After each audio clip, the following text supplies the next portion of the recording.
Ma petite fille est très pieuse. Depuis sa plus tendre enfance, sa mère et moi l'avons orientée vers la foi en Dieu et lui avons donné une éducation catholique. De ce fait, tous les soirs, elle fait sa prière avant d'aller se coucher. Un simple Notre Père, suivi de ces quelques mots. Mon Dieu, veillez sur ma maman et mon papa. Mais, alors que j'allais entrer dans sa chambre pour aller lui souhaiter bonne nuit, un soir, elle était en pleine prière. J'ai attendu un peu devant la porte, qu'elle finisse pour ne pas la déranger. L'habituel Notre Père, puis, les quelques mots habituels. Enfin, pas cette fois. Quelque chose avait changé. Mon Dieu, veillez sur ma maman et mon papa. Et accueillez mon tonton près de vous. Je suis rentré et je lui ai demandé pourquoi il avait parlé de son oncle dans sa prière. Elle m'a juste répondu qu'elle ne savait pas, ça lui était venu comme ça. Je n'avais pas insisté plus que ça, mais le lendemain matin, on a retrouvé le frère de ma femme mort chez lui, foudroyé par une crise cardiaque. J'ai immédiatement fait le lien avec la prière de ma fille de la veille, mais ça ne pouvait être qu'une coïncidence. Alors j'ai gardé tout ça pour moi. Pendant la semaine qui a suivi, j'ai écouté à la porte de la chambre de ma famille ses prières, et, Dieu merci, elle ne disait que les mots habituels. Enfin, jusqu'à la semaine dernière, où, à nouveau, elle a ajouté quelque chose. Mon Dieu, veillez sur ma maman et mon papa. Et accueillez mon papy près de vous.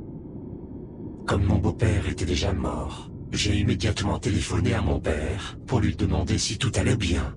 Il m'a assuré que oui, il se sentait en pleine forme et qu'il était content que je m'inquiète pour lui. J'étais soulagé de voir qu'il n'avait rien qui laisserait présager à une mort imminente, mais je n'ai quand même pas dormi de la nuit. Le lendemain, mon téléphone a sonné très tôt. Mon père était décédé durant la nuit, d'une crise cardiaque.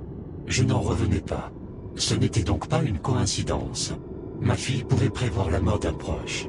Je ne savais pas par quel miracle ou malédiction. La mort de mon beau-frère, ainsi que celle de mon père, m'avait profondément choqué. Je n'ai parlé de la capacité de ma famille à personne. De toute façon, personne n'allait me croire. Je n'en ai même pas discuté avec elle, ma fille ne savait sans doute pas la portée de ses paroles. Puis, avant-hier, alors que je faisais ma prière avec elle, elle a de nouveau recommencé. Mon Dieu, veillez sur ma maman. Et accueillez mon papa près de vous. Je l'ai regardé avec de grands yeux ébahis. Les larmes ont coulé le long de ma joue. Ma fille m'a demandé ce qu'il n'avait pas. Je l'ai serrée dans mes bras en lui disant que ce n'était rien, avant de la mettre au lit. Je me suis préparé cette nuit-là, j'ai fait la paix avec moi-même. J'ai vécu une vie honorable, pieuse. Je savais que c'était le paradis qui m'attendait. J'ai fait mes adieux à ma femme, à ma fille, sans leur révéler mon destin imminent. J'ai passé la nuit à prier. Et je me suis finalement endormi. Pour me réveiller le matin, frais comme un gardon. Je n'étais pas mort. Peut-être que mes prières m'avaient sauvé. Je remerciais Dieu, et j'embrassais ma femme, qui était toute blême. Je lui ai demandé d'un ton jovial. « Eh bien, qu'as-tu ?